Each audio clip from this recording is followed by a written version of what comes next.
Palmira, mayo 10 de 2019. La institución educativa Antonio Lizarazo y el Departamento de Filosofía les da la bienvenida a la tercera versión del foro institucional con el tema El concepto de la verdad. Desde la antigua Grecia, el diálogo se ha presentado como paradigma en el trabajo filosófico, no solo por Sócrates y Platón, sino también por el ejemplo de que la filosofía es un trabajo que, aunque puede dar sus frutos finales en el pensamiento de cada uno, es un trabajo de investigación que madura en el diálogo con los demás. Es decir, ni en el monólogo ni en la escucha pasiva hay trabajo filosófico, sino en el encuentro activo y dinámico entre mínimo dos personas que se reconocen como interlocutores válidos que analizan los argumentos en un ambiente de respeto. Este planteamiento, con sentido habermasiano, es uno de los que con mayor claridad puede servir al amante del conocimiento para profundizar en las características y la importancia del diálogo en la filosofía. La discusión dialógica permite a las personas no solo aprender más acerca del tema en referencia, sino que posibilita en los participantes aprender a expresarse con claridad ante los demás, regular sus debates por convenciones como hablar por turnos, prestar atención, entre otros. Así, el diálogo trae consigo una versión descentralizada y no autoritaria del aprendizaje, un carácter participativo, dinámico, y el protagonismo está en manos de todos los participantes. Sin embargo, no puede ser confundido con una conversación cualquiera. El diálogo, como ejercicio filosófico, tiene unas características especiales que deben ser tenidas en cuenta y desarrolladas dependiendo de las necesidades de los participantes. Bien, contando con su aprobación, estimados panelistas, iniciamos con las preguntas para este evento tan importante en nuestra institución. Esta pregunta es para cada uno de ustedes. ¿Qué es la verdad? A partir del momento, contamos 5 minutos para que cada uno haga su exposición. Invitamos a la doctora a que haga su intervención. Buenos días. Bueno, muchísimas gracias. En esta ocasión no siempre es verdad que primero las damas, ¿no? ¿Cierto? Pero muy amables por esa concesión. Me complace estar aquí, en primera instancia saludarles. Sabemos que somos parte del mismo espacio territorial y geográfico, así que estamos más que cercanos y creo que muchos de ustedes han estado y muchas de ustedes en la Universidad del Valle, así que pues no decimos que no nos distinguimos hace rato, ¿cierto? Y eso me complace poder estar en casa. En términos de la concepción de verdad y de la visión de la psicología, es un reto permanente este componente y este aspecto bajo una consideración que la psicología aborda en función, digamos, a su visión disciplinar. Como todos y todas saben, la psicología está concebida desde la perspectiva de comprender, significar los seres humanos, y generalmente esa significación está asociada al comportamiento, ¿sí? A las realidades que observamos en la cotidianidad. Esa verdad, por ende, para la psicología está pensada desde la forma como el sujeto interpreta y significa sus realidades permanentemente. Eso es lo que llamamos nosotros subjetividad. Eso que el sujeto da lugar a concebir. Los objetos pueden ser pensados de la manera como queramos, ¿sí?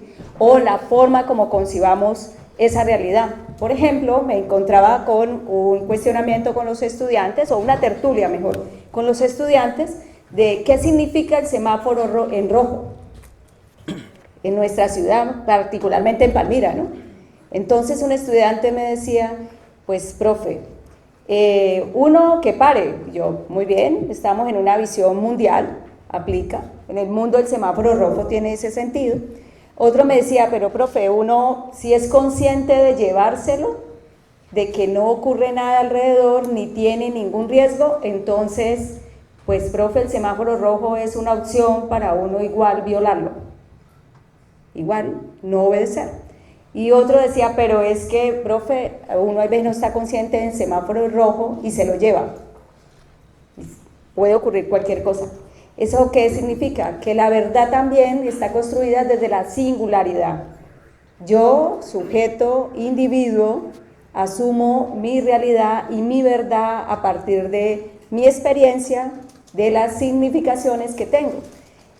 Ponía el ejemplo del semáforo en rojo porque es como una convención mundial dentro de la movilidad en la cual se supone que todo lo comprendemos de la misma forma en cualquier parte. Bueno, a excepción de en algunos países donde, por supuesto, el semáforo no existe, ¿no? Pero es eso, la psicología concibe, determina y significa ese sujeto que es aquel que interpreta esa realidad y esa verdad, pues obedece indudablemente a que hay verdades compartidas. Entonces ahora venimos de la singularidad a una realidad donde el sujeto es un sujeto social. Entonces también compartimos esa realidad y es cuando decimos que esa verdad es única para el común de la gente, ¿sí? Cuando anunciaban que mi interpretación sobre la verdad iba a ser primero es porque el común de la gente hemos construido una idea de verdad en la cual bajo ciertas circunstancias que son reglas válidas, no estoy cuestionando la concepción, pues se convirtió en una verdad, pues en algún momento dado, que las mujeres primero. Y eso está bien, no tengo, digamos, cuestionamientos sobre la concepción, sino cómo ahora, de manera colectiva, esa verdad se hace común para cada uno de nosotros. Eso es básicamente una concepción inicial y bueno, compartiremos otros elementos. Bueno, buenos días para todos. Muchas gracias por estar aquí, gracias a los directivos de la institución educativa Antonio Lizarazo por permitir estos espacios de reflexión y gracias también a todos los panelistas que han aceptado este reto. Creo que a nosotros lo que nos queda es aceptar que la verdad es el error más adecuado. Sí, o sea, ya pues con esto me estoy comprometiendo con una tesis, ¿no? Es el error más adecuado. El problema que tenemos con el concepto de la verdad es que es una categoría filosófica que ha sido extraída de una categoría que pertenece a la mitología y en ese caso a la religión. Es decir, verdad viene de la diosa romana Veritias, o de la diosa griega Aletheia, ¿sí? Eran divinidades que tenían justamente esa virtud. Bueno, además porque la mamá de la diosa Aletheia era virtud, conocida en la mitología griega como Rea Cíbeles, la esposa de Cronos, entonces el dios del tiempo. Esta diosa es representada en la mitología como una joven virgen desnuda que está sumida en las profundidades de un pozo y que tiene un espejo, bueno, a la que se le atribuye, entre otros símbolos, regularmente el espejo, que tiene varios significados, ¿no? El significado de verse al espejo uno mismo para descubrir la verdad. En ese sentido, la verdad está en mí. Y en el otro significado es que al estar en las profundidades de un pozo es porque está escondida, ¿no? O sea, está oculta. Y hay en la invitación que les envié a todos una imagen muy interesante donde se representa a esa diosa, un artista del siglo XIX, donde la diosa Aletheia está tratando de salir del pozo, pero un monje y un noble se lo impiden, o sea, no quieren que salga.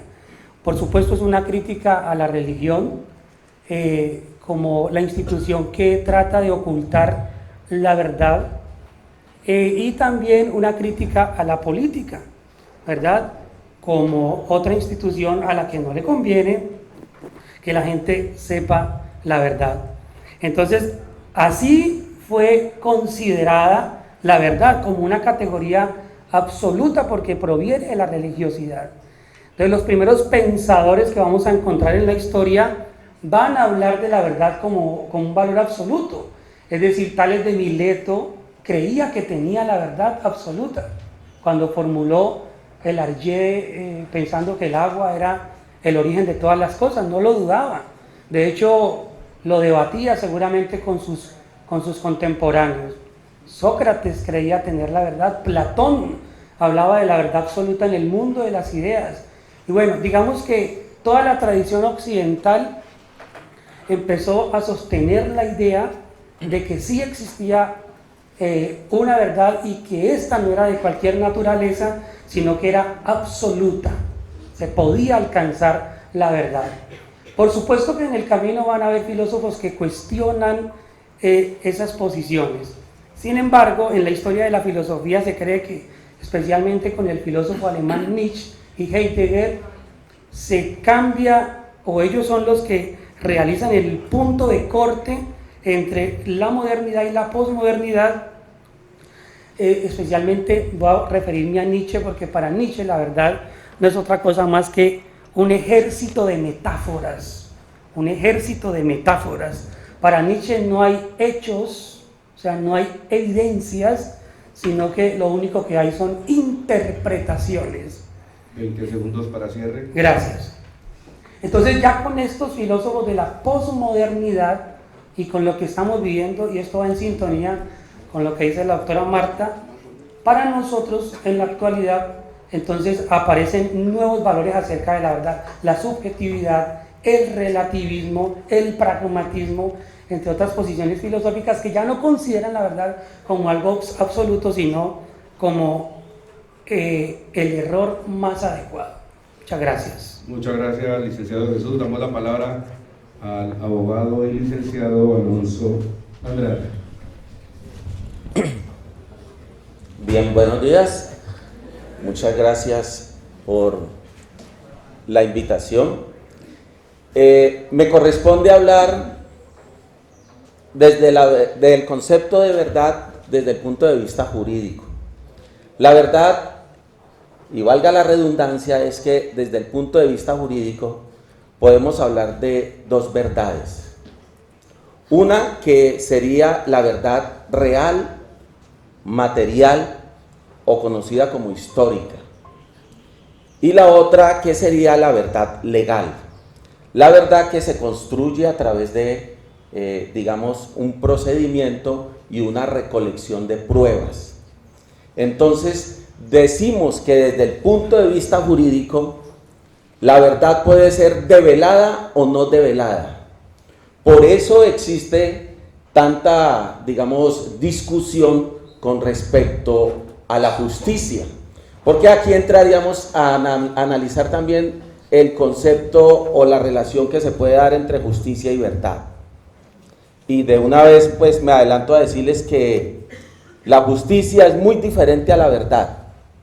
A veces lo justo, y a través de lo justo se logran verdades, pero muchas veces lo justo no es una verdad.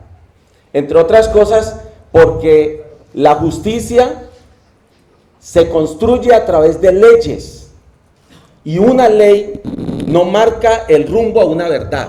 Una ley es el rumbo a un sistema estable, social. Las leyes se hacen para regular a la comunidad.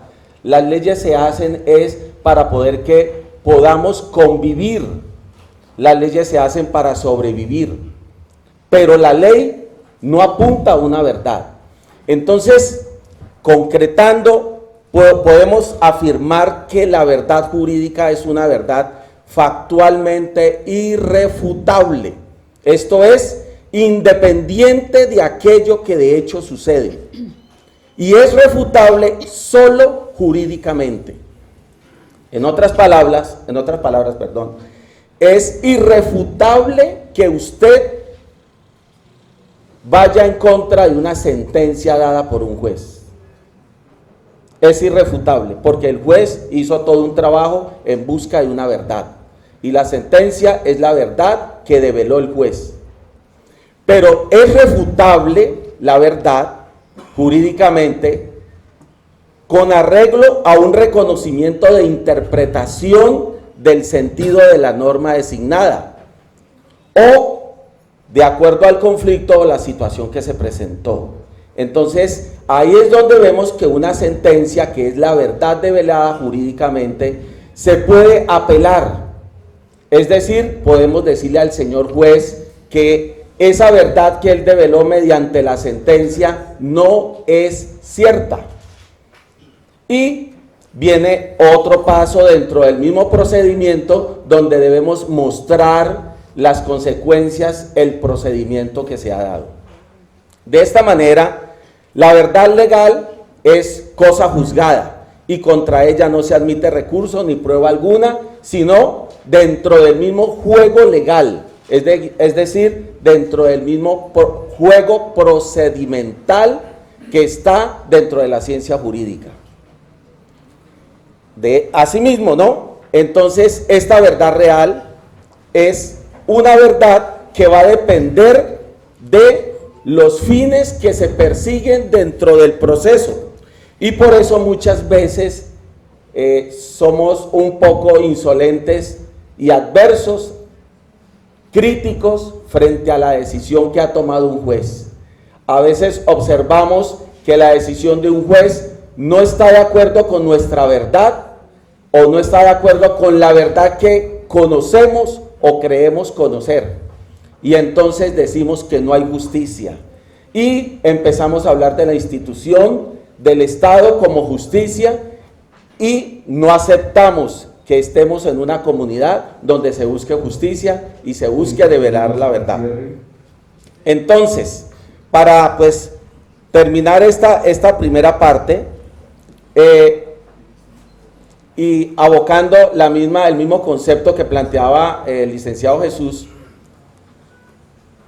afirmando lo que planteaba Nietzsche, lo que existe es la interpretación de la verdad, de lo que se cree verdad a través de una prueba, de una persuasión. Cualquier abogado puede persuadir al juez a través de pruebas para hacer que encuentre la verdad que considere.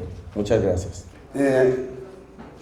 Desde mi punto de vista de la verdad, pues lo tomo desde la parte de la ciencia, que creo que la verdad ha sido un tema fascinante de los principios de la humanidad, y todos tratamos de buscar siempre llegar a la verdad.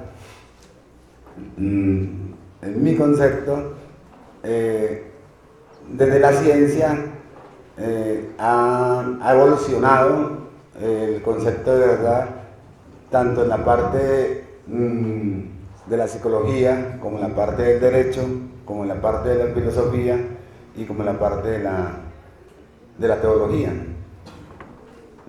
A principios, la primera gente que se dedicó a buscar la verdad, ellos se buscaba a través de la observación. Era simplemente la observación, y a través de la observación se miraban las cosas y se trataba de encontrar una verdad.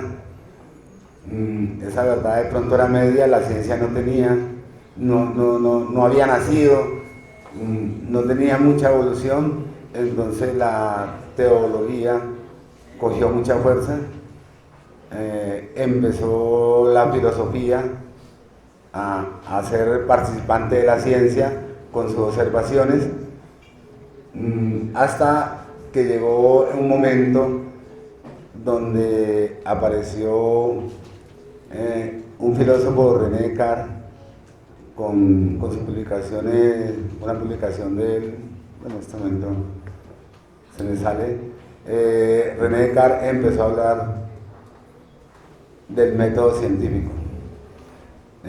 Con el método científico la ciencia adquiere un renombre, porque ya no se basaba solamente en la observación, sino que se empezó a basar en la experimentación. Ya se asumían las cosas como verdad, pero había que comprobarlas. Después de de todo una serie de sucesos, de observación, entramos a un proceso de experimentación, donde íbamos a comprobar si lo que estábamos observando era verdad o no era verdad. Eso, en este momento, para mí es lo que está enmarcando todo, porque si usted va a un problema psicológico, se necesita primero experimentar con la ciencia para poder encontrar verdades en la psicología.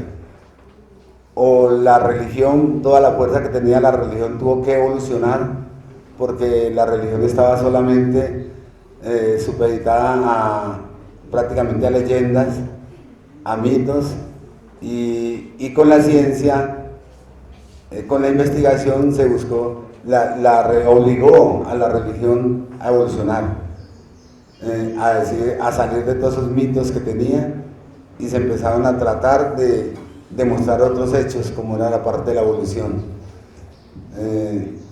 En el derecho la verdad científica se hace necesario. Muchos casos se resuelven con la verdad científica. Los hechos hay que comprobarlos. Si los comprueba un médico o un ingeniero de cualquier parte de la ciencia, hay que comprobarlo. Esa verdad es aceptada en el derecho. Pues la filosofía pues, ha sido muy apegada siempre para mí a la ciencia. Entonces, pues, pienso yo que en este momento que la ciencia para mí está marcando una verdad que viene a comprobar los hechos, no solamente... 20 segundos para cierre. Muchas gracias. No solamente a hablar de lo que podemos ver, sino vamos a comprobar lo que es. Bueno, esperemos que en las preguntas podamos abrirnos un poquito más al tema. Muchas gracias. Buenos días. Primero agradecerle al auditorio, a las directivas de la institución educativa Antonio Lizarazo por extender esta invitación y por supuesto al docente Jesús, quien nos invitó de manera cordial a participar en el Foro de la Verdad. Tema interesante, digamos que es no solo interesante, sino es cotidiano, porque cuando uno se encuentra en un auditorio de muchachos, para hablar de la verdad, yo recuerdo a mi mamá, y mi mamá siempre que llegaba a la casa, todavía los que tenemos a nuestra mamá viva, y después de estar en la calle con los amigos o donde hayas estado, lo primero que te preguntan es ¿dónde estabas? Pero dígame la verdad. Entonces nos parece interesante, ¿cierto? Ya nos pone, digamos que cuando uno tiene la edad de ustedes no le pone a esa pregunta como la suspicacia epistémica, diríamos así, es decir, uno no va a la búsqueda por allá de verdaderamente lo que tendría que contestarle a su mamá. Entonces aquí ya empezamos a plantear unos problemas que se contraponen, por ejemplo, la mentira. Entonces es inmediatamente un asunto de conceptos que nos ponen como en una tensión y nos ponen a hablar de lo que nosotros concebimos verdaderamente desde el concepto de verdad. Ya tengo por allí una cierta discrepancia con uno de nuestros compañeros panelistas, porque digamos que los presocráticos comenzaron una búsqueda de esa verdad, de lo concebido, de lo visto ante sus ojos, que se va a considerar una realidad. Y esa realidad se va a poner a prueba desde todas las visiones y se va a intentar explicar, y obviamente allí es donde empezamos a abandonarnos de las concepciones mitológicas, de la explicación del hecho dado o del fenómeno como tal. Yo, incluso para ser breve y dejar un poquito para lo siguiente, yo tengo una definición particular de lo que podríamos denominar verdad, si usted quisiera definirla tal cual o en un examen lo quisiera hacer. Yo le he puesto acá que la verdad es una multiplicidad de realidades, de conceptos hermenéuticos. Es un proceso que le da como resultado al ser humano en ese devenir la verdad. Lo pongo en consideración como un producto de todas las actividades que realiza el hombre, siendo sujeto que conoce y que tiene todas las bondades para conocer, las virtudes de pensamiento que le han sido dadas, las tiene allí. Y en relación con esa realidad, el hombre convierte un objeto en ese conocimiento que requiere y lo lleva a una práctica y obviamente lo somete a una falsación y se comienza a convertir en ciencia. Entonces la verdad es un proceso donde la historia nos está diciendo que no solamente es absolutista, sino que si yo construyo unas realidades dentro de las actividades del hombre, pues obviamente todos tenemos un pensamiento diferente y eso lo hace relativo a todo. Posiblemente para todos hoy el concepto de silla sigue siendo silla, ¿cierto? Para otros puede que no, porque es lo que sus ojos están observando, y si sus ojos no quieren ver la silla como la está viendo, se puede llamar butaco, y le está cambiando el concepto y de inmediato su concepto es diferente como a los demás de verdad. Entonces lo pongo allí. Y le agrego que la verdad también, muy similar a Platón, está en el pensamiento, está ahí en ese mundo de las ideas y está en el ser. Obviamente por allá se contrapone con Aristóteles en un momento determinado de las concepciones, porque Aristóteles dice que no está dado totalmente por el objeto, entonces ya hay una contraposición. Entonces la historia dice que es un proceso que se ha venido dando y gestando y se ha refutado, y la ciencia nos ha dicho que una de las condiciones fundamentales o características fundamentales de la ciencia es la falabilidad, es decir, que se someta al fallo, y ahí es donde la verdad inmediatamente se cae. Y paradójicamente me tocó un momento, una posición entre el dogma de la ciencia y el dogma de la fe, porque estoy entre el presbítero y el licenciado en ciencia, ¿cierto? Que eso es hasta muy curioso. Ambos tenemos verdades completamente divergentes, pero que tienen un encuentro en este punto conceptual, la filosofía como tal y el concepto de verdad. Muy bien. Muchas gracias, licenciado Armando. Le damos la palabra al presbítero Mauricio Jiménez.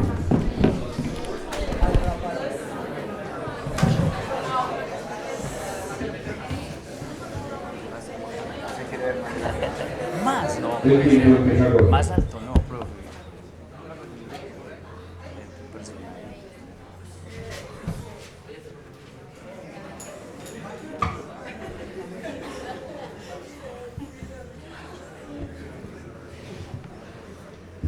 Quiero iniciar mi intervención colocando sobre mis hombros este símbolo, este acto pedagógico, y traer con este símbolo precisamente a todos aquellos que a través de la historia han sido acaballados o silenciados por la pseudo verdad. Aquellos que han sido distanciados a las periferias por no entrar en la categoría de la verdad. Me refiero a las mujeres, y me alegra que aquí esté esta compañera, deberían haber más. Me refiero a las poblaciones afrodescendientes que históricamente han sido esclavizadas pero nunca fueron esclavas. Me refiero a las poblaciones indígenas, nuestros territorios, nuestros padres y madres, nuestra herencia. Me refiero también a las personas que por su identidad de género u orientación sexual han sido invisibilizadas por un discurso hegemónico. Sí, soy religioso, pero también como religioso tengo la valentía de agachar la cabeza y de reconocer que nos hemos equivocado no una ni dos, muchas veces. Y yo creo que ese es el mejor acto de fe. La verdad, desde esta humilde posición, es más la búsqueda constante del misterio. El misterio en una tradición religiosa es Dios, como éste quiera concebirse. Pero como búsqueda, precisamente, está supeditado a la realidad concreta de quien busca.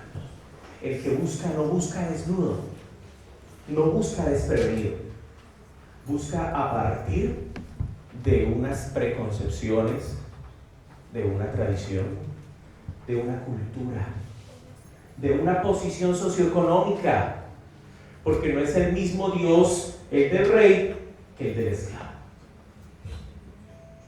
Entonces, a partir de esa realidad subjetiva es que tenemos el acercamiento, y digo acercamiento porque no podemos abarcarle completamente, un acercamiento a ese misterio. Y la verdad entonces se convierte más en un ejercicio. Cito a alguien que motiva mi experiencia religiosa como occidental, a Jesús de Nazaret. Jesús por allá es citado por uno de los discípulos en el Evangelio de Juan y afirma de sí mismo decir: yo soy el camino, la verdad y la vida. Y este texto, sacado de su contexto, sí que ha servido de pretexto.